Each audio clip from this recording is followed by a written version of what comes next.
Un regard complètement différent, ce n'était plus celui de Mathieu. Le choc qu'il a eu parce qu'il ne s'est pas reconnu.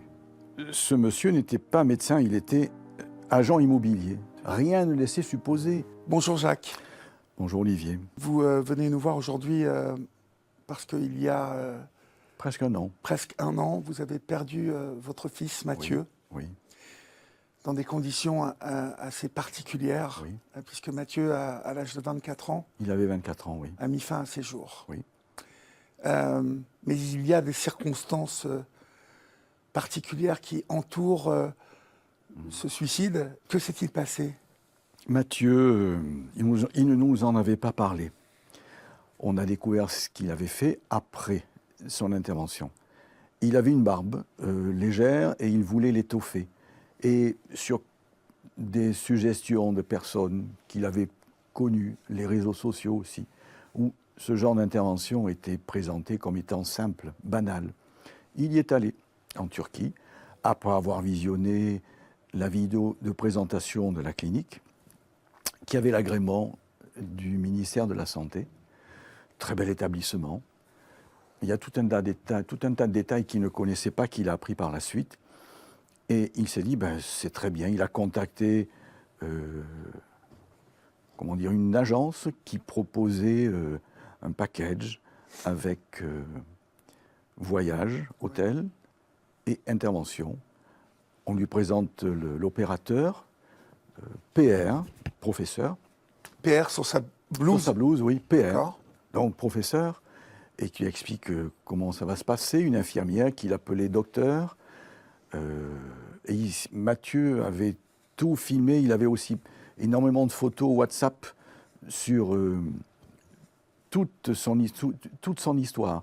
Et la photo avant l'intervention, il a les yeux fermés, il est tout souriant, il est beau, il est détendu. Et après l'intervention, les yeux ouverts, visage modifié, un regard complètement différent. Ce n'était plus celui de Mathieu. Le choc qu'il a eu parce qu'il ne s'est pas reconnu. On sait que la Turquie, comme d'autres pays, propose ce type de prestations. Oui.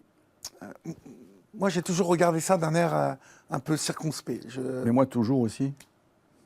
C'est pour ça que Mathieu ne nous en avait pas parlé, parce qu'il savait qu'avec sa maman, nous aurions dit non.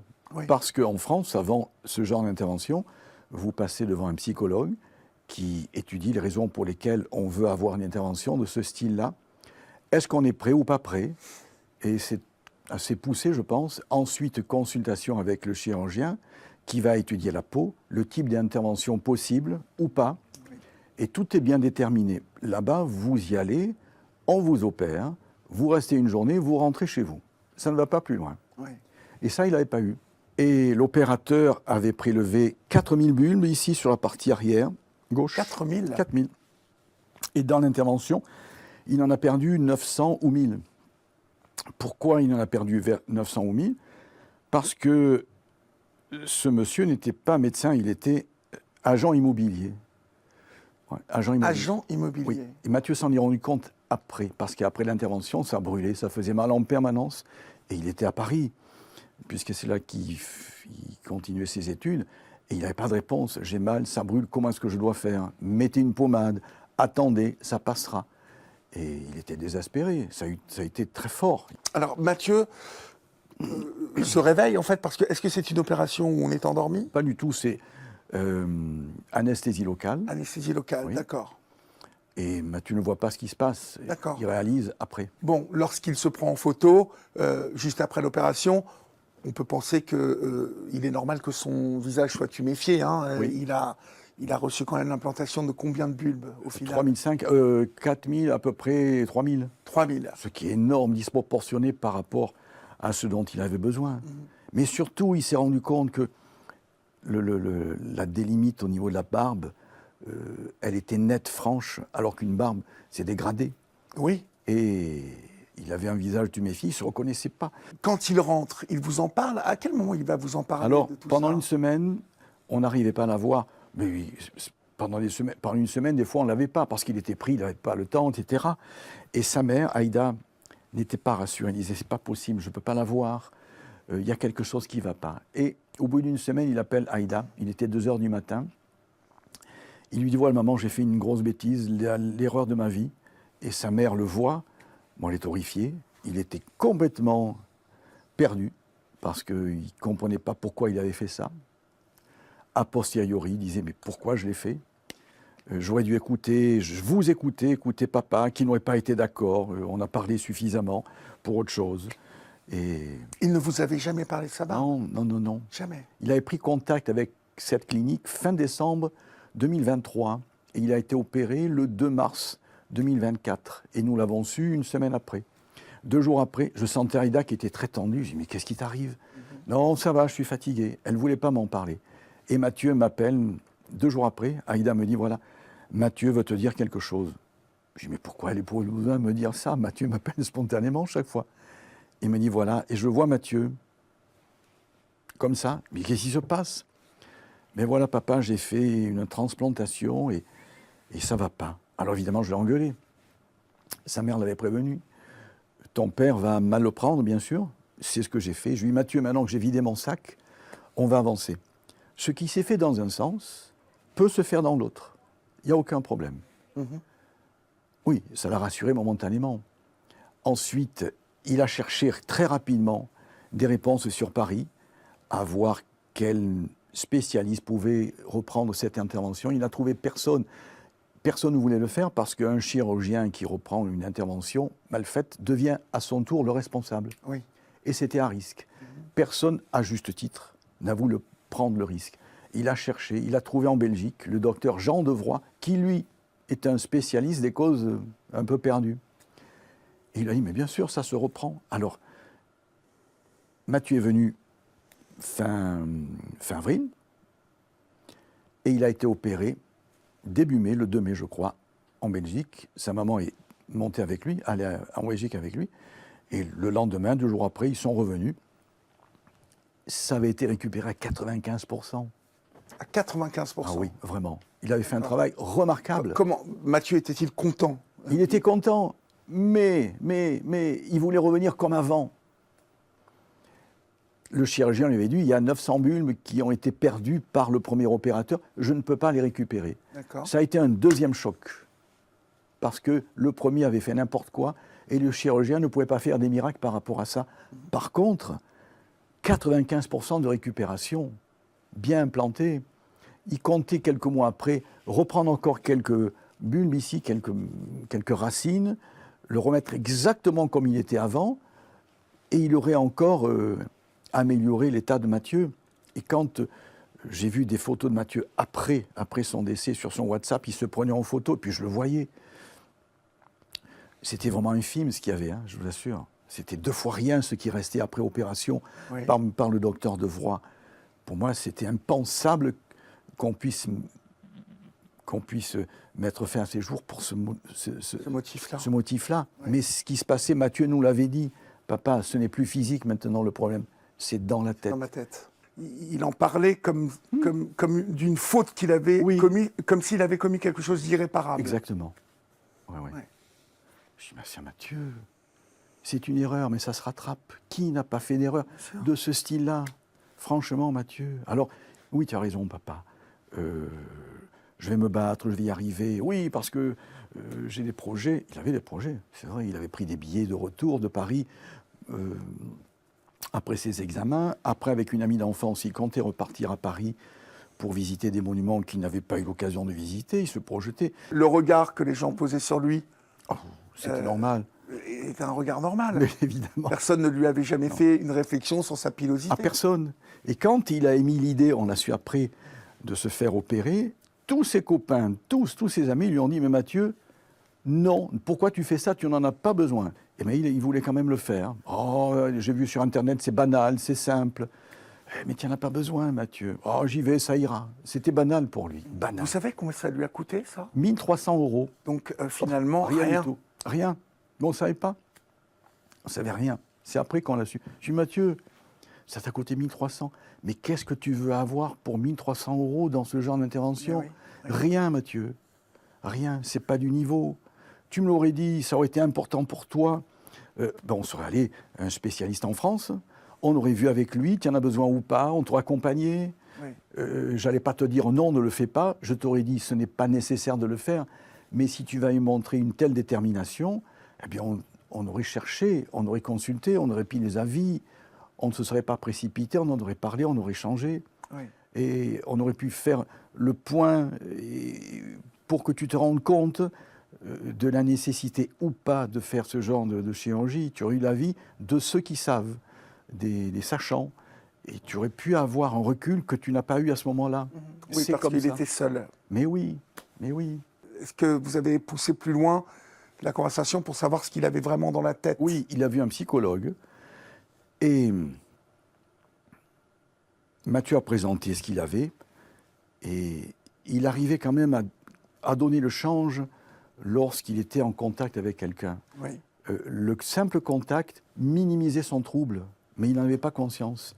C'est quand il était seul que ça reprenait le dessus.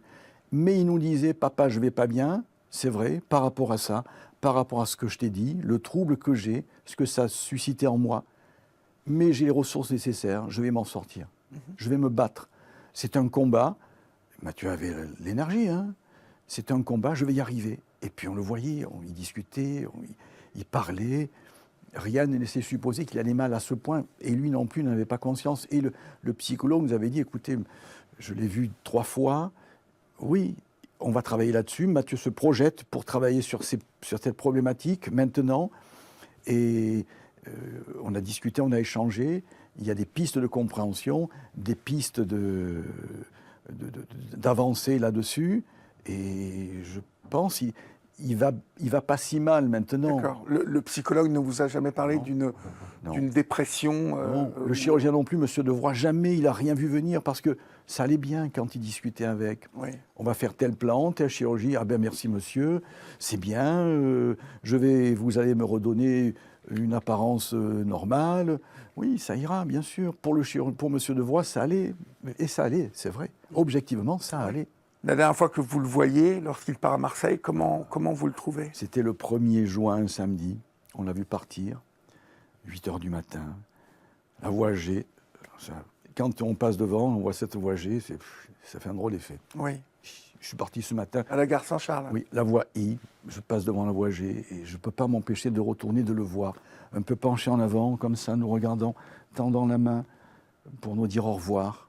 Et je l'ai vu partir, ça me faisait un drôle d'effet parce qu'il allait affronter une difficulté, il allait être seul. Mais il voulait être seul, il disait, papa, je vais me battre, je veux y aller, Puis je veux l'affronter. retrouver ses amis Mais oui, à l'école. je veux l'affronter. Imaginez si j'avais eu le moindre doute. Mais oui, bien sûr. Papa poule comme je le suis, et sa maman c'est pareil, mais jamais je l'aurais laissé seul. Rien ne laissait supposer. Et ensuite, moi je l'ai eu par SMS le vendredi, le 7, à 20h. Oui. Il me demandait à quel moment on partait en week-end. Je lui donne la date. Dans le même moment, il me dit, papa, rappelle-moi l'auteur d'un concerto qui est magnifique, concerto que tu m'as fait écouter, c'était Rachmaninoff et le concerto numéro 2. Et il discutait avec une amie vers 1h du matin, le samedi. Il était fatigué, il manquait de sommeil. Et à partir de là, on n'a plus, ça a été terminé, il est allé se coucher, on n'a plus de nouvelles dans la journée. On essayait de l'appeler, c'était impossible. Et il a mis fin à ses jours dans la soirée. Et le dimanche, on n'arrivait pas à l'avoir. On a téléphoné ses voisines qui avaient le double des clés. Aller dans la chambre, elle a ouvert, mais il y avait le loquet de sécurité. Elle ne voyait pas bien, elle disait, mais on dirait qu'il est là, on ne comprend pas ce qui se passe. Elle a commencé à prendre peur, elle a fermé la porte, appelé les pompiers qui sont arrivés dans l'instant. Ils m'ont appelé 1 heure après, on était à Marseille, on attendait de prendre le train qui était à 22h. Il m'a dit, voilà monsieur, on a découvert votre fils, il est décédé, mais ça s'est passé il y a déjà un moment. Ça s'était passé la veille. La veille. La veille, la veille. Et vous l'aviez eu au téléphone le vendredi soir. Le vendredi soir. Et il a fait ça le samedi. Le samedi soir, dans la soirée. Et les pompiers, avec la police, sont arrivés le dimanche vers 18h, je pense. Et Mathieu avait-il laissé un mot oui, très succinct, un mot en disant... mais il n'annonçait pas sa mort, hein, absolument pas. Ah bon? Non, non, il n'annonçait pas. Il disait, ah, je ne suis pas bien, mais je vais me battre, vous me manquez, je me suis trahi. Ceux qui nous avaient déjà dit, mais je vais avancer, je vais m'en sortir. ce qu'il nous l'avait toujours dit. Et le samedi, ce qui s'est passé, c'est que, je pense, cette accumulation, il était dans un désarroi énorme, seul, dans une dépression aussi importante. Et là, il a été dépassé par cette souffrance dans laquelle il était.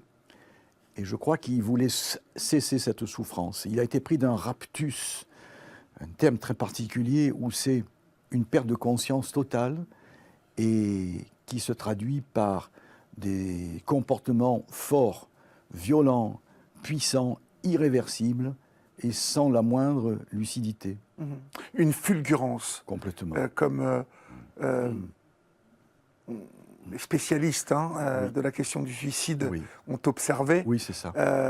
Ce raptus est pour que toutes celles et ceux qui vous écoutent là comprennent bien cette fulgurance d'angoisse, de douleur, de quelque chose qui est irrespirable, insupportable, Oui. qui pousse le sujet à mettre fin à ses jours Oui. pour cesser de souffrir. Oui.